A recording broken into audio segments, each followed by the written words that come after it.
Dari sini manusia kalau dibiarkan di atas kejahilian ini, atau dari sini kita bisa gelar manusia adalah jahat, manusia adalah jahulan. Kalau gara-gara kita jualan di toko 2,5 jamnya tidak jalan, kira-kira kerja kita di toko itu menurut dia lebih penting daripada kerja dakwah, atau dakwahnya lebih penting daripada kerja dunianya? Yang mana? Berarti menurut dia kerja dunianya lebih penting daripada kerja agama. Loh, kemarin waktu Musda di Jayapura bilangnya level kedua mana, jangan level pertama.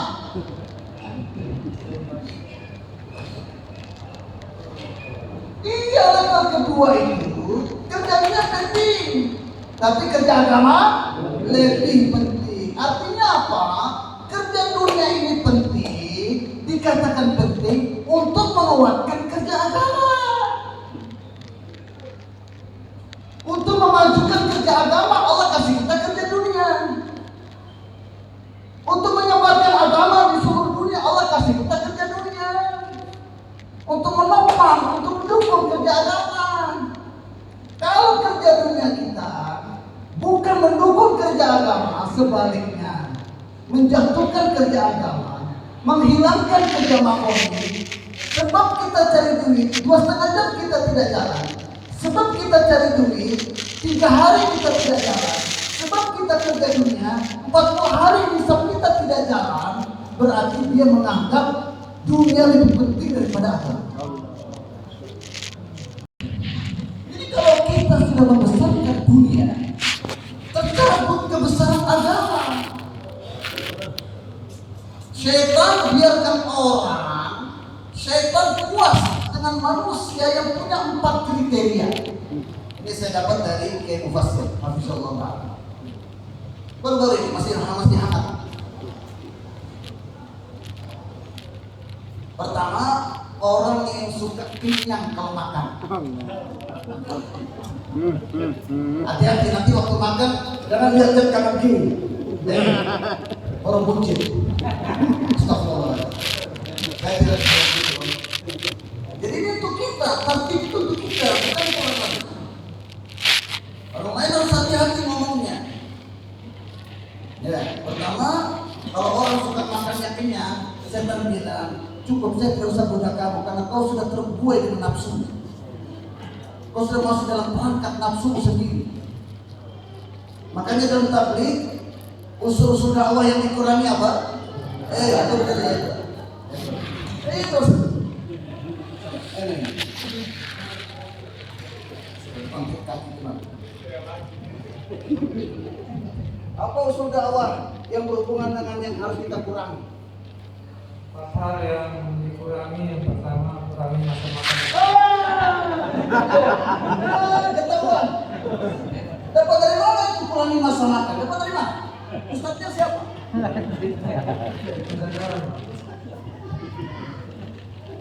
Ini dari mana? Kami pulang Pakistan kemarin. Muzakaranya nggak berubah. Kamkana, kamsona, zuhud di batoko kamkarna, Masjid Bahar Jana kok kamkarna. Pertama kamkana, kurangi makan atau makan minum dikurangi. Yang kedua kamsona, kurangi tidur. Yang ketiga, ini satu lagi.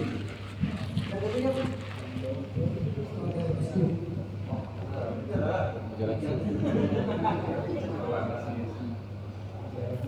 Nah, ini masalah. Ini 2 poin ini terjadi perselingkuhan. Yang kami dengar dari masyarakat, kau karena kurangi makan, bukan kurangi waktu makan. Jadi makan bulu-bulu, makan banyak-banyak, bukan apa-apa.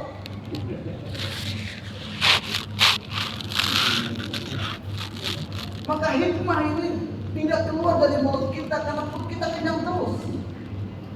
Jadi sulit kita dapat tasbihan. Yang kedua tadi sudah katakan kurangi bicara sia-sia. Lo bicara sia-sia itu jangan disentuh, jangan dibicarakan. Poin yang ke-7 setelah 6 sifat yakni meninggalkan yang sia-sia. Yang sia-sia itu jangan dikurangi, ditinggalkan kabeh. Yang dikurangi itu pembicaraan keperluan surut kibatoto karena kurangi pembicaraan keperluan.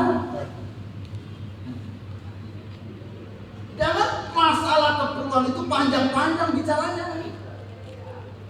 Wih, enak ya. Ini daging apa ini? Gimana cara masaknya? Sia-sia. Kamu bukan waktu masak kok bicara masakan. Tapi enak ya. Yang lainnya bilang, iya yang kasih enak Allah, bukan bumbu. Itu baru lari kepada maksud. Baru Islam kita akan wujud. Hadirin Bapak Saudara yang dimuliakan Allah Subhanahu wa taala. Tadi kita dengarkan teman kita membaca hadis ila al-umatul matin ad-dunya. Kalau umatku sudah membesarkan dunia, baik orang yang pedagang, petani, pegawai, waktu 3 hari dia tetap di kantor, waktu 3 hari dia tetap di sawah, waktu 3 hari misalnya dia tetap di tokonya. Kira-kira orang ini membesarkan dunia atau membesarkan agama? Membesarkan dunia. Tuhan yang jawab bukan saya, jangan salahkan saya. Berarti kalau kita besarkan dunia, paham agama enggak? Tidak. Ada jawab yang semangat. Orang yang telah membesarkan dunia dalam hadis tadi, dia paham agama enggak? Tidak. Kira-kira agama bertahan dalam dirinya atau agama keluar dalam dirinya? Keluar. Mana? Jangan sembarang bicara. Dia tetap sholat kok. Dia tidak berbuat dosa. Ya agama yang sempurna hilang. Tidak akan bisa dia amalkan agama yang sempurna. Hadirin Bapak Saudara yang dimuliakan Allah Subhanahu. Oleh itu ikon ini secepatnya 4 bulan itu kan waktu. Minimal 2 tahun. Dan jangan sedikitpun keyakinan kita ada duit tidak berangkat, tidak ada duit tidak berangkat. Kaping terjual berangkat, kaping tidak jual tidak berangkat. Jangan begitu. Dari dasar keberangkatan Bapak sudah salah. Jadi yang berangkatkan kita siapa? Allah.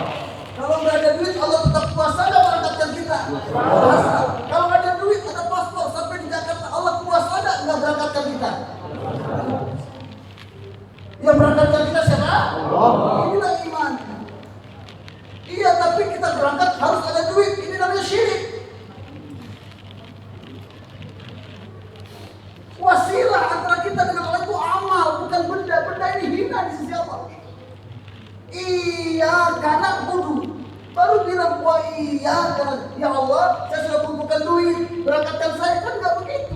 Ya Allah, saya sudah sholat, saya sudah sedekah, ya Allah, saya sudah jauh dari maksiat, berangkatkan saya ke Pakistan. Itu cara kita berdoa. Hadirin Bapak Saudara yang dimuliakan Allah Subhanahu wa taala. 4 bulan secepatnya ke Pakistan. Yang sudah 4 bulan, setiap 3 tahun berangkat lagi. Jangan demen di negeri ini. Kita diantar ke seluruh negeri, bukan Indonesia toh. Atur perjalanan kita, setiap 3 tahun kita keluar negeri. Siapa yang niat setiap 3 tahun keluar negeri? Ya katakan, ya Allah, terima ya Allah. Amin. Satu saat, jangan lihat kantong. Dia malah naruh kantong kosong. Yang Mufassir bilang, man kana fi jaybihi syai' falam ya'ti minal ghaibi syai'. Kalau justru masih ada duit di kantong, nggak datang dari arah gaib. Di saat kantong ente empty, di saat kantong kita kosong, itu alamat akan datang dari khazanah Allah.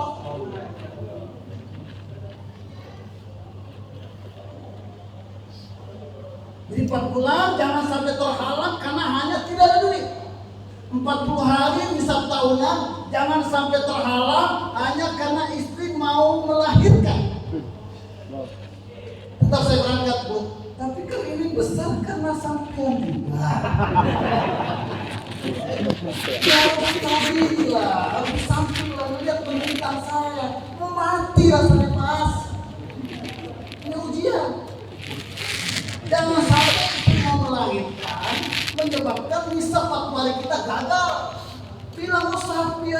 melahirkan gak ada suaminya di samping.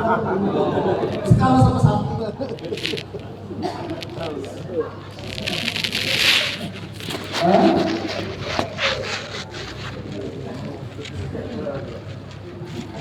Jangan sampai 3 hari nisab kita tidak keluar karena anak kita sakit. Siapa yang letakkan janin berbuah? Siapa yang membuahkan janin itu siapa? Allah. Siapa yang kasih istri? Allah. Siapa yang kasih hamil? Siapa yang menyebabkan istri kita jadi hamil? Allah. Dengan kudrat Allah, dengan izin Allah. Bukan kita tidak bisa buat apa-apa tanpa Allah. Ya? Jadi istri kita bisa hamil itu dengan izin Allah, dengan kudratnya Allah. Sama seperti petani menyebarkan bibit, selebihnya Allah. Sama kita hanya semprot, selebihnya Allah. Jadi Allah yang berkuasa, kita tidak punya kuasa apa-apa. Banyak orang kali tidak punya anak. Sekarang ada nggak yang hamil kemudian istrinya itu, anaknya itu jatuh, apa namanya, keguguran, ada nggak? Siapa yang pelihara anak sampai di perut pada waktunya? Siapa yang pelihara? Allah. Siapa yang kasih makan anak dalam? Allah. Ente suapin anakmu di dalam perut ibu. Maka siapa yang keluar anak itu dari perut dengan selamat? Siapa? Allah. Siapa yang letakkan air susu di dalam diri istri kita? Siapa? Allah. Siapa yang letakkan gigi susu itu pada anak kita? Allahu Allah, Allahu Allah, Allahu Allah, Allahu Allah. Illallah, hanya Allah. Sekarang Allah uji kita saat istri mau melahirkan, nisab kita tepat pada waktu itu. Istrinya bilang, Mas, kalau sampai berangkat hari ini, kayaknya besok melahirkan. Nah, kira-kira lanjut 40 hari kan atau tunda? Kalau lanjut 40 hari iman selamat, kalau tunda iman gak selamat. Masalah iman, Pak, masalah iman. Bukan masalah partai, tapi bukan partai. Banyak orang kita bangga, bukan itu, masalah iman, masalah iman. Moga-moga ini selamat iman kita, kuat iman kita, hadapi dajjal, gak akan terganggu.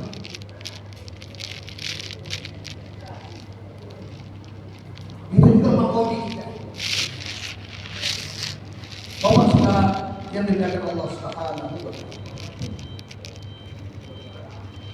Untuk jalan lurus hadirin, yang kita minta setiap hari ihdinas shiratal mustaqim. Kata Maulana Yusuf, jalan menyelesaikan masalah ambil dari kudratnya Allah lewat amal, itulah shiratal mustaqim. Jadi kalau kita masih menyelesaikan masalah dengan duit dan kita masih melihat kekuatan dalam duit dalam menyelesaikan masalah, berarti kita shiratal mustaqim apa belum?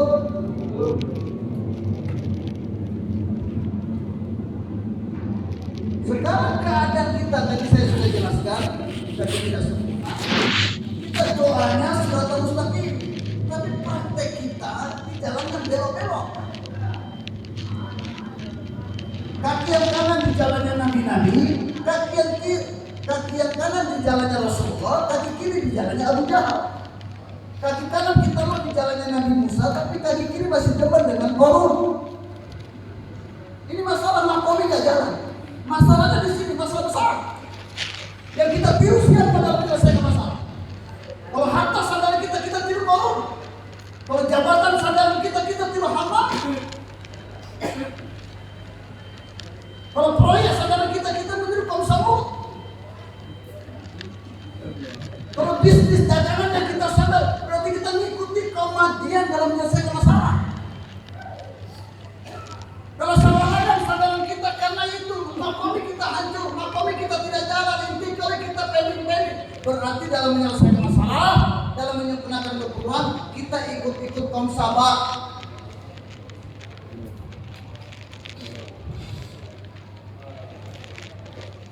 Siapa yang dalam menyelesaikan masalah ingin ikut nabi-nabi dan rasul, katakan kalau terimanya dari Allah.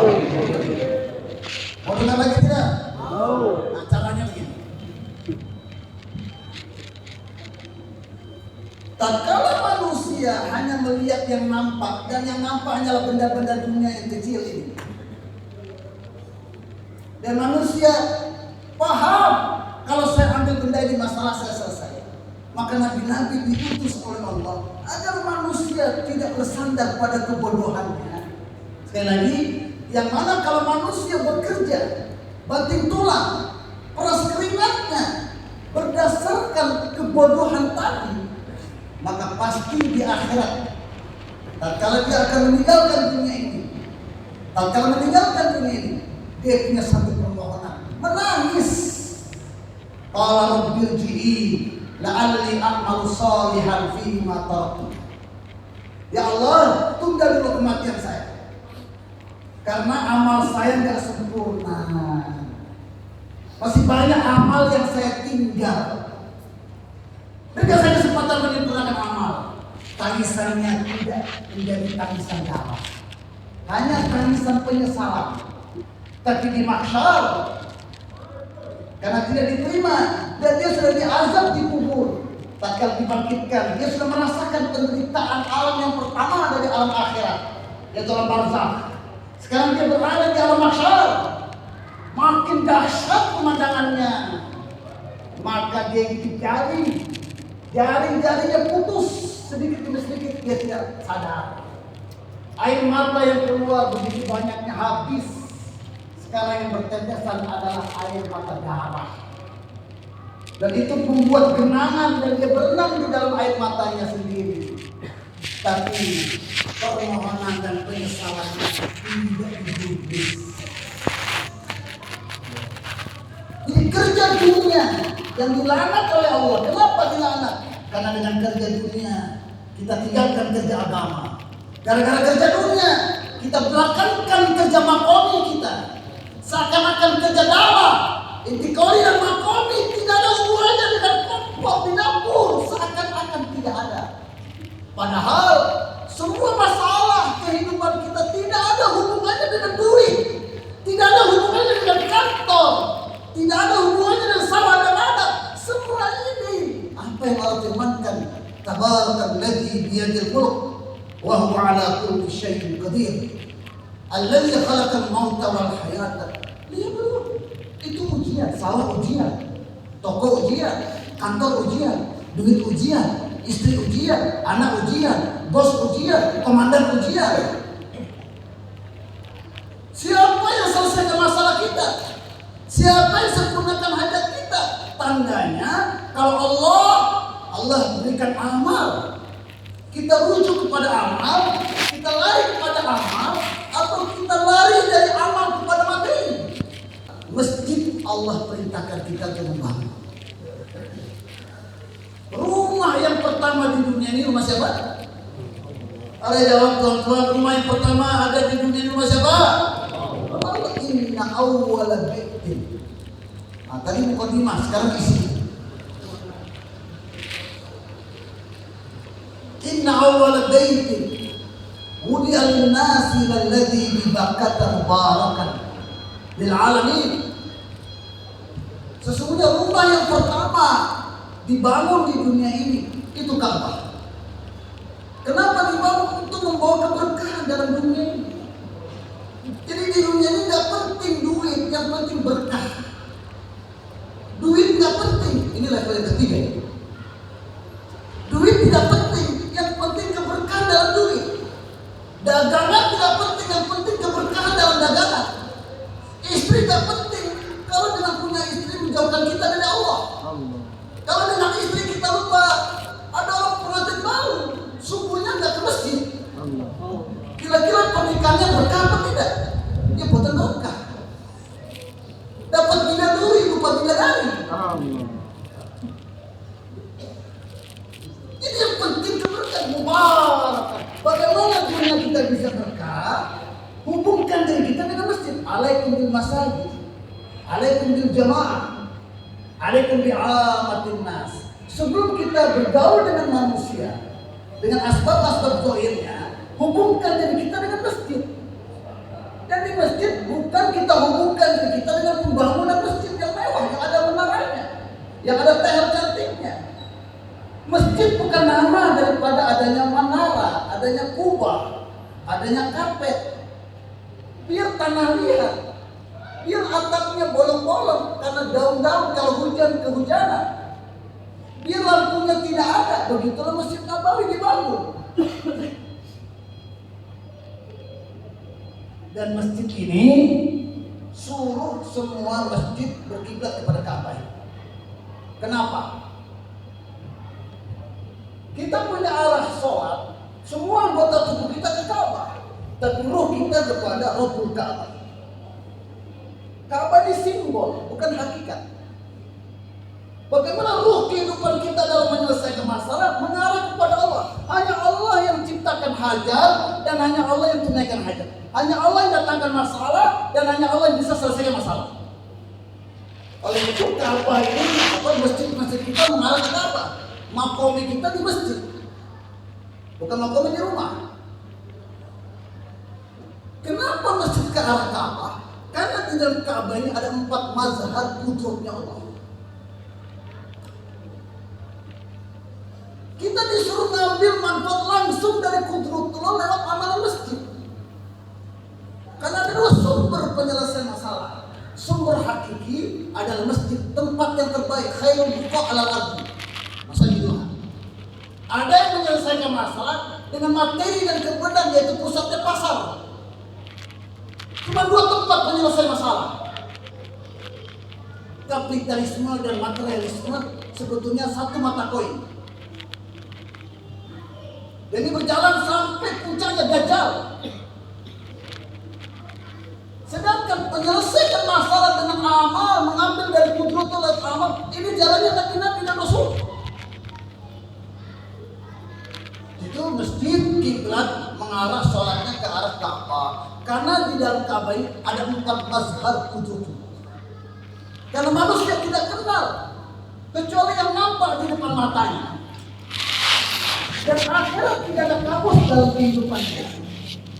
Maka Nabi-Nabi diutus oleh Allah Subhanahu wa Ta'ala untuk melengkapi kekurangan tadi yang sangat terbatas penglihatan manusia tadi. Nabi-Nabi datang beritahu, kaumku, di balik kehidupan dunia ini ada akhirat. Di sana ada barzakh. Setelah itu ada mahsyar, ada nasyar, ada mizan, ada sirat, ada jannah, ada jahannam. Dan sebelum semua itu ada lauhul mahfuz, ada qalam. Nabi jelaskan perkara-perkara gaib yang tidak sama sekali tersentuh oleh akal dan panca indera manusia. Itu masalah hidup nanti di akhirat itu kau harus pikirkan. Dan di sana berlaku hanya amal, tidak berlaku lagi harta, jabatan dan kedudukan. Satu, penjelasan Nabi. Yang kedua, Nabi datang menjelaskan bahwa apa yang kamu lihat di dalam benda yang ada manfaat itu tipuan mata, itu kelemahan mata. Benda ini dulunya tidak ada. Allah ciptakan benda ini dengan kudratnya. Muatan dalam benda makanan ada sifat mengenyangkan, air ada sifat menghilangkan haus, dagangan ada sifat memberikan keuntungan. Itu sifatnya Allah. An-Nafi, pemberi manfaat hanya Allah. Wahdahu fi dzati wa fi sifati la syarikalah. Sebagaimana zat Allah tidak ada duanya, demikian sifat Allah pun tidak ada duanya. La mathilalah wala syabihalah. Jadi yang kasih untung itu bukan toko, Allah. Yang kasih sembuh itu bukan dokter dan obat, Allah. Yang kasih rumah, kapling, mobil, Allah. Bukan duit. Yang tentramkan hidupmu bukan rumah mewah, bukan istri cantik, bukan mobil besar, bukan kapling luas. Hidupmu akan bahagia kalau kau dekat sama Allah, kalau kau taat sama Allah. Ini yang disampaikan Nabi-Nabi. Satu lagi disampaikan Nabi-Nabi, Allah punya nizam baik. Kamu ngatur irigasi ke kebunmu, tapi kamu tidak tahu malaikat sudah nongkrong di dalam tanah. Malaikat itu ditugaskan 2 malaikat untuk mengolah biji jagung yang kamu tanam, yang kamu semprot, kamu alirkan air. Itu nggak ada hubungannya dengan hasil panen. Nizam zahir yang kamu buat, insinyur buat, itu semua ada hikmahnya, tapi bukan hakikat. Biji jagung yang kamu tanam itu naik karena siraman airmu, Karena siraman pupukmu tidak ada hubungannya. Rezeki kamu itu berdasarkan janji Allah, bukan mengikuti yang kamu usahakan. Wafis sama ini rizqukum wa ma tu'adun. Rezeki kamu di langit. Kalau nggak paham, rezeki kamu kan dunia darul asbab. Rezeki kamu bukan dalam asbabmu yang kamu usahakan, tapi rezeki kamu dapat apa yang dijanjikan oleh Allah. Yang dijanjikan itu kamu dapat, yang kamu usahakan belum tentu dapat. Titik. Jadi Nabi menjelaskan nisam Allah yang kering. Wal-nasi'ati gharqa, wal-nasi'ati nasqa, was-sabihati sabha, was-sabiqati sabqa. Innama nama malaikat Allah terangkan setelah itu fal-mudabbirati amra. Urus pekerjaan manusia. Jadi pekerjaan kita ini Allah yang ciptakan. Wa ja'alna lakum fiha ma'aish, asbab kehidupan Allah yang ciptakan. Tapi Allah lastum laha birazikin. Tapi semua asbab itu bukan razik. Razik hanya Allah. Jadi hadirin yang dimaksud Allah SWT, masjid tempat kita buat amalan maqami. Ingat, hafalkan 5 amalan maqami kita dan hadirkan ini masjid kiblatnya ke Ka'bah, dan di Ka'bah ada 4 mazhar kejadian mudratnya Allah. Yang pertama, kalau kita ingin mengambil manfaat dari kudratullah, apa itu ambil manfaat dari kudratullah? Mengambil manfaat dari kudratullah, kata ulama itu, ada cara yang khusus, tidak umum. Saya tanya Pak, jawab Pak. Kita dapat untung lewat dagangan itu secara khusus atau secara umum? Alhamdulillah, masih semangat. Kita dapat duit lewat kantor itu cara umum kan cara khusus? Kita dapat panen dengan gali lubang, masukkan bibit, siram air, siram pupuk, itu cara umum kita dapat atau cara khusus? Terus Maryam yang dapat di kamarnya beribadah berzikir, panen buah-buah yang tidak ada pada musimnya, itu Maryam dapat cara khusus atau cara umum? Bani Israil 40 tahun datang mana wasalwa dari langit, itu cara umum atau cara khusus? Ada sampai kita semua pengen yang cara umum kan cara khusus? Aja. Jadi makamnya jangan makan. Orang tanya Assalamualaikum Maulana, kalau semua orang kafir masuk Islam, semua orang Islam ikut tabligh, ya kan? Baru jaga dunia siapa? Maulana bilang yang kafir kamayga, ham kayga. Mereka yang kerja kita makan. Sekarang kita yang kerja orang kafir yang makan. Macam mana kalau orang kafir juga kita tahu masuk Islam? Macam mana? Betapa lemahnya yakin kamu. Sebagaimana Bani Israil 40 tahun tanpa kerja, mana wasalwa, lahir langsung ada pakaian, makin besar bayinya pakaiannya makin besar, kena kotoran, angin tertib jadi minso, bersih.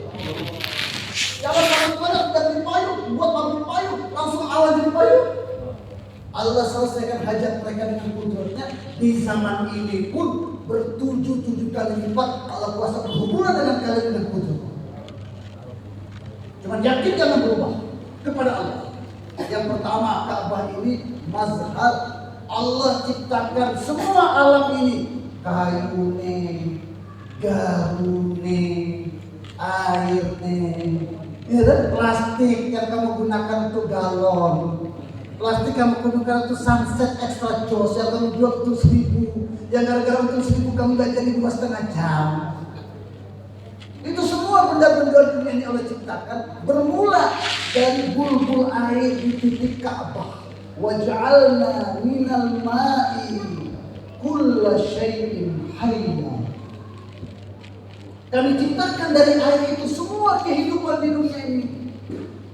Jadi kalau awalnya tercipta dengan kudratullah, apapun yang kita inginkan, ingin istri, ingin anak, ingin kapling, ingin rumah, ingin apa saja, hubungkan diri kamu dengan kudratnya Allah.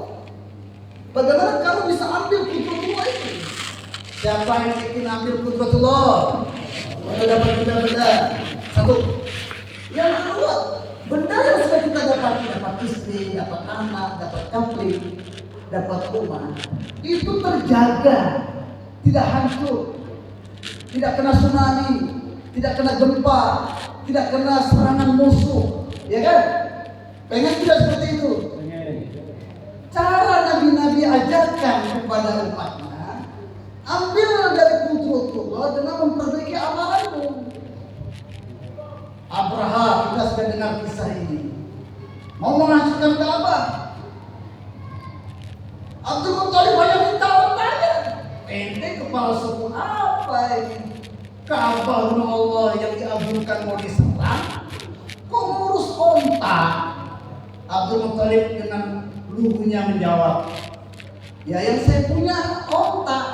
Kalau Ka'bah bukan punya saya, punya Allah. Jadi kalau kamu mau ganggu Ka'bah, ya kamu berhubungan dengan Allah, nggak usah sama saya. Alam tara kaifa fa'ala rabbuka bi ashabil fil. Kerikil kecil, burung kecil, masuk di kanan perut gajah, langsung nembus perut sebelahnya, gosong mati seketika. Jadi kalau kita ingin dunia kita ini selamat, maka hidupkan makomi.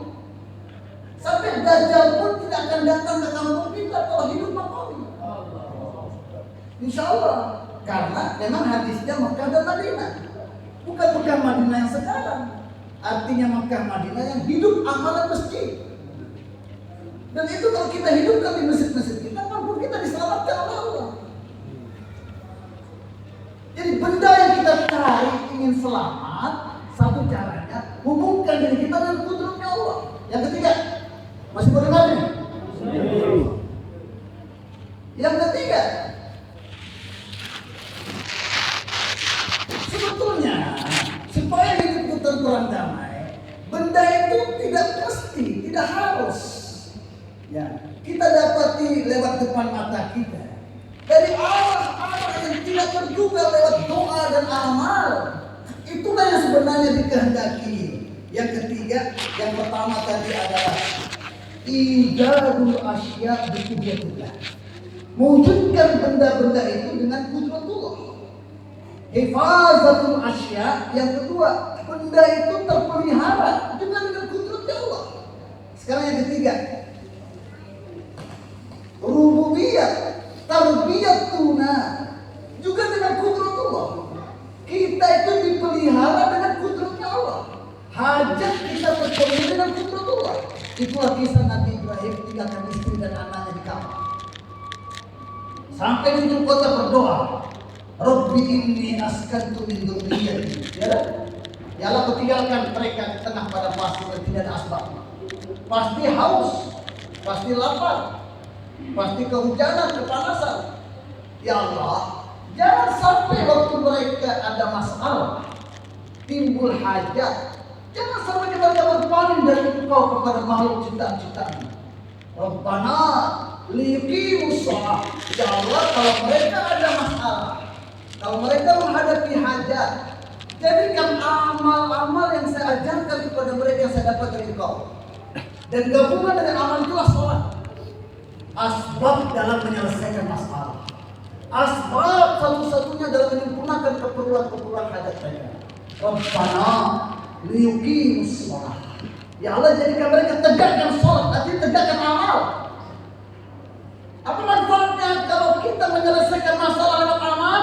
Faj'al afidatan minan nasi tahwi ilaih. Jadikan orang cinta sama mereka.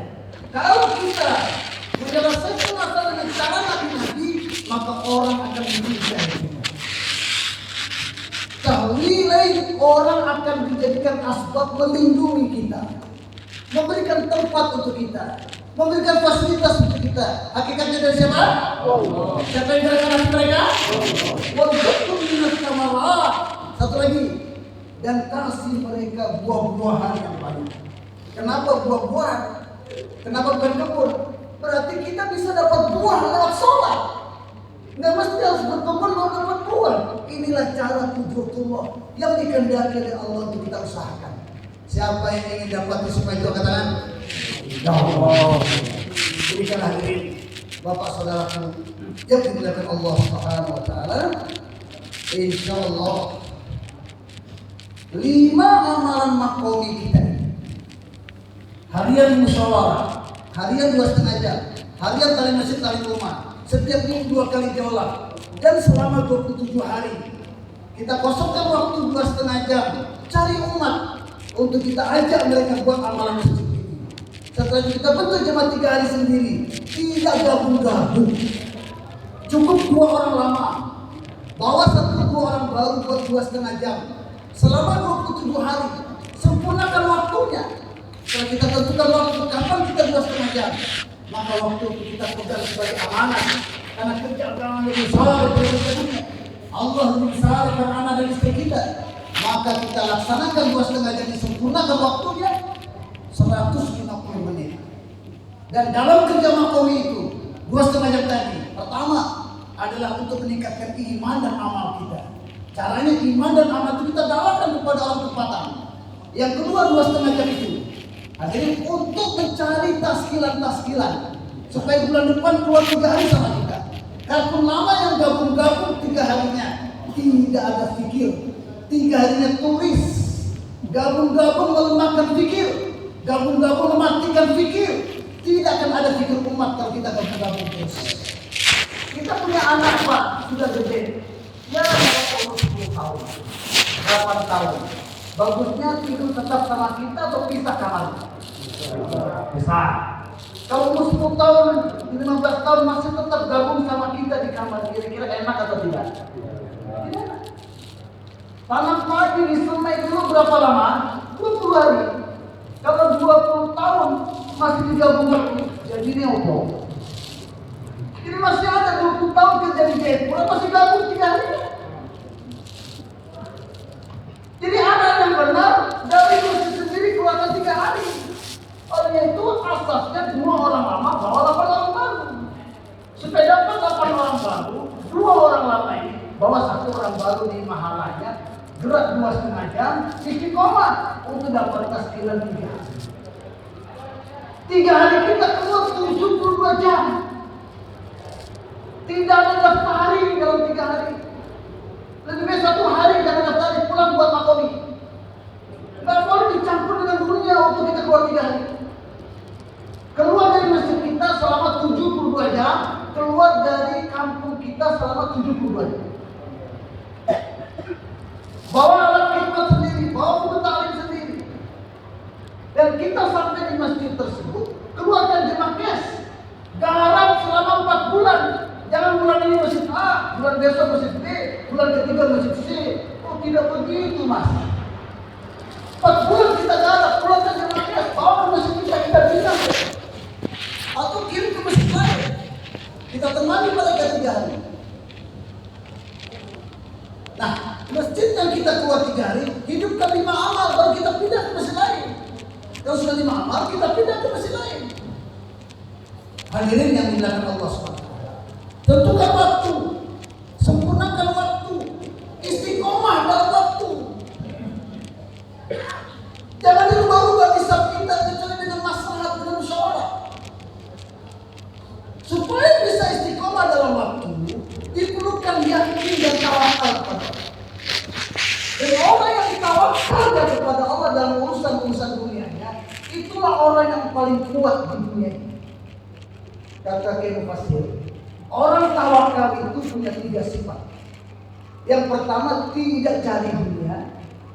Yang minimal kita tetap cari dunia, tapi waktu nisab 3 hari tidak cari dunia, tidak berhubungan dengan dunia, tidak nelpon dunia, nelpon bidadari di surga. Minimal 3 hari setiap bulan, 40 hari setiap tahun kita jadi anak akhirat, hanya mikir akhirat.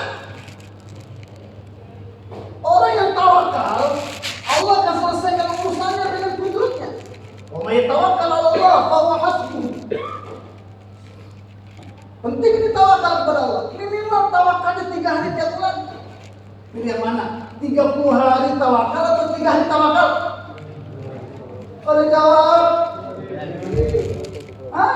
3 hari sini, 3 hari ini, 27 30 hari bos sekali kamu. Ketika hari tidak sanggup masih bawa latih. Minimal 3 hari kita belajar tawakal kepada Allah. Jangan bawa HP untuk 3 hari. Jangan urus dunia untuk 3 hari. Proyek miliaran tinggalkan. Mertua datang waktu bisa tinggalkan mertua.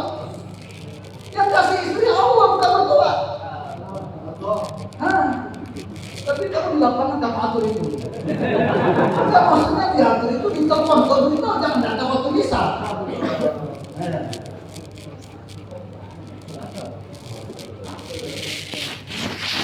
Orang yang tawakal tidak cari dunia, tidak menjadikan dunia sebagai sarana hidupnya, maksud hidupnya.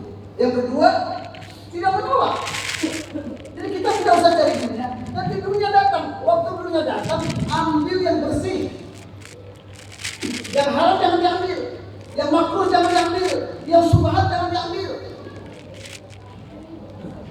Jangan sok kaya, nggak mau ambil, itu dari Allah.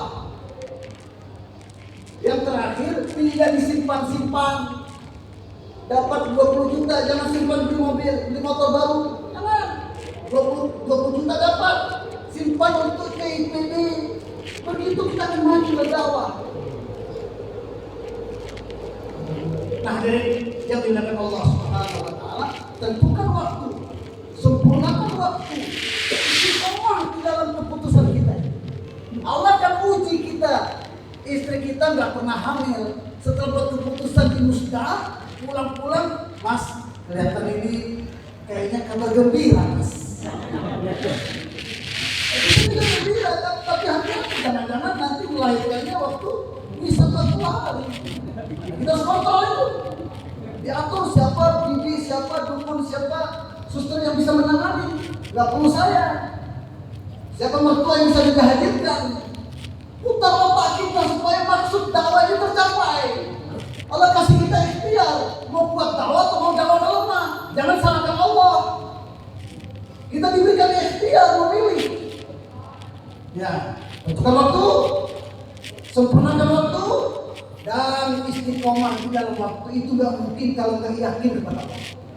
Yang yakinnya dengan makhluk, yang yakinnya dengan dunia dapat duit, sulit buat dakwah, sulit buat makomi. Yang sulit buat makomi, yang sulit keluar intikoli, karena cinta dunia sudah masuk di dalam hati. Gak ada yang lain, gak ada yang lain. Dan cinta dunia pangkal segala dosa. Hadirin, kerja makomi kita juga, di samping 2,5 jam membentuk jemaah 3 hari, yang sakit kita tengok. Jadi itu 2,5 jamnya untuk melahirkan jemaah 3 hari, sempurna. Maghrib sampai Isya belum sempurna. Yang baru-baru pulang ke rumahnya, kita orang lama pada Isya duduk lagi, ambil list siapa yang sakit hari ini, siapa yang kena musibah hari ini. Takziah dia. Ini masuk dalam program 2,5 jam. Ada ulama di kampung kita, orang baru datang ulama Ustaz baru ini. Sudah 1 bulan kita nggak tengok ke rumahnya. Dia buat masalah di masjid kita. Kita datang ke rumahnya, ziarah ulama, masuk ke kerja makomi. Di markas ada takazah. Dari Halangka ada takazah, keluarkan jamaah masturah. Pada Isya kita dulu, bagaimana mahala kita bisa mengeluarkan jamaah masturah. Ada berita dari Halangka kita atau dari mahala kita, ada jemaah keluar 40 hari. Teman kita dari mahala ada 5 orang di situ, atau dari Halangka. Contohnya dia, lepas Isya kita musyawarah untuk mendatangi keluarga yang ditinggal oleh suaminya jamaah masturah. Jadi takazah makomi ini pun kita bicarakan. Begitu juga ada jemaah yang kita musyawarah. Begitu juga masjid kita akan keluarkan omongan bulan depan 4 bulan KTP, misalnya 4 bulan jalan kaki atau misalnya 40 hari, kita datangi kampung-kampung baru yang kita sudah targetkan untuk keluar bulan 40 hari, kita usuli mereka, kita tasbih mereka. Jadi sempurna 150 menit dengan program cara seperti ini. Yang baru cuma ngambil survei kita terima, cuma 10 menit kita terima, tapi kita lama sempurnakan 150 menit. Hadirin yang dilakukan Allah SWT, kalau kita kerja dakwah seperti ini, maka Allah Subhanahu wa taala akan bukakan kepada kita hijab dunia ini untuk keluarkan mazhar kita, masjid kita, asbab dunia kita akan menjadi mazhar tajalliyat wujud Allah seperti masjid Baitullah jadi mazhar turunnya tajalliyat wujud. Allah selesaikan masalah kita dengan doa. Allah berikan kekuatan dalam doa, plus Allah berikan akhlak yang mulia kepada kita. Pandang kita akan memandang setiap orang dengan pandangan kemuliaan. Tidak pernah kita lihat aib-aibnya. Kita merasa diri kita yang paling bodoh, paling lemah, paling hina. Kita ambil dari Allah, tidak pernah ambil dari makhluk. Dan kita bagi-bagi setelah dapat dari Allah. Bukan cuma percaya diri, bukan untuk menambah pakaian yang bagus, bukan untuk ganti kendaraan yang jelek, bukan untuk membangun masjid rumah yang lebih besar, tapi yang kita dapat dari Allah kita gunakan untuk fisabilillah. Mana orang-orang yang layak kita bantu di jalan Allah? Harta kalau dipakai oleh dia untuk saya. Kalau dipakai salah arah, hisabnya berat. Musyawarah dengan markas, siapa yang layak kita serahkan harta yang dipakai untuk di jalan Allah. Istri yang ditinggal di jalan Allah, cari tafakur istri itu apa yang dibutuhkan, salurkan harta kita di situ. Markas apa yang dibutuhkan di markas, rugi kita kalau kita tidak tahan saham di markas. Pondok-pondok pesantren khidmat dengan ulama, bantu ulama-ulama, hisab kita tidak akan hisab. Tidak khidmat kepada ulama, ditanya oleh Allah nanti jahat. Kenapa Al-Quran diserahkan? Kamu tinggal diam saja. Doa kita dikabulkan oleh Allah, akhlak kita ditingkatkan oleh Allah. Inilah perkataan manusia. Ibadat kuat se, dua pukul hoki, akhlak aini. Dengan kekuatan ibadah, doa kita makbul, akhlak kita jadi baik. Kapan ibadah jadi kuat? Untuk itulah Allah suruh kita bangun masjid. Masjid disuruh bangun supaya ibadah kita kuat. Bagaimana masjid bisa menguatkan ibadah kita? Dengan 4 amalan masjid. Dakwah ilallah, ta'lim wa ta'lim dengan ibadah kita. Bagaimana 4 amalan masjid menyatu dengan darah dan daging kita, zahir dan batin kita, siang dan malam. Untuk itu prakteknya 5 amalan mahdomi. Dibuat dengan 4 ketentuan. Tentukan waktu, sempurnakan waktu, istiqomah di dalam waktu itu, tawakal kepada Allah, tinggalkan semua urusan dunia kita, langkahkan kaki kita ke depan waktu besar, waktu mahdomi. Istri menangis, anak menangis, kambing pun menangis, sapi juga menangis, kucing di rumah kita juga menangis. Maka tugas kita palingkan semua itu di belakang. Tawajuh, fokus kepada agama kerjaan kawan. Langkahkan kaki kita ke depan. Yang belakang ini injak semua takazat-takazat pribadi kita, takazat-takazat syahwat-syahwat nafsu kita. Injak. Kalau kita sudah bisa injak nafsu kita, kemufasir kita. Musuh kamu yang paling berat, ini hadis tadi. Adaika. Musuh yang paling berat adalah yang ada di selangkangan kamu, nafsu. Kenapa nafsu lebih berat daripada setan? Pernah dengar enggak? Ini dapat ilmu ini. Nabi katakan nafsu lebih berat karena malaikatul maut hanya cabut ruh ente. Sedangkan nafsu yang diambil surga kamu. Kira-kira kalau surga kita diambil oleh nafsu, masih ada kapling nggak di surga untuk kita? Kenapa nafsu lebih berat? Karena malaikatul maut rampas ruh kamu, ruh kita. Sedangkan nafsu yang dirampas apanya? Untuk itu letakkan nafsu di bawah kakimu. Siapa yang bisa meletakkan nafsu di bawah kakinya? Setan lari tatkala kelihatan bayangan kamu. Ya kata setan ngalah, nggak mampu menghadapi kaki. Suara dai pun dia lari. Sekarang dai datang ke masjid, ini karbon saya bukan karbon lalu. Oh gitu, siapa yang niat? Insya Allah kita bertobat dari kelalaian kita selama ini. Kedepannya kita akan tentukan waktu, sempurnakan waktu kita, istiqomah. Orang yang istiqomah dapat tawakal. Orang yang tawakal Allah beserta dia. Kudratullah beserta dengan dia. Khazanah Allah yang gaib yang tidak ada batasnya beserta dengan dia. Kalau sudah dibuka, manfaatnya sejak di dunia sampai di akhir. Siapa yang niat angkat tangan? Dan itu angkat tangan harus angkat kaki. Kita yang angkat kaki berdiri. Insya Allah.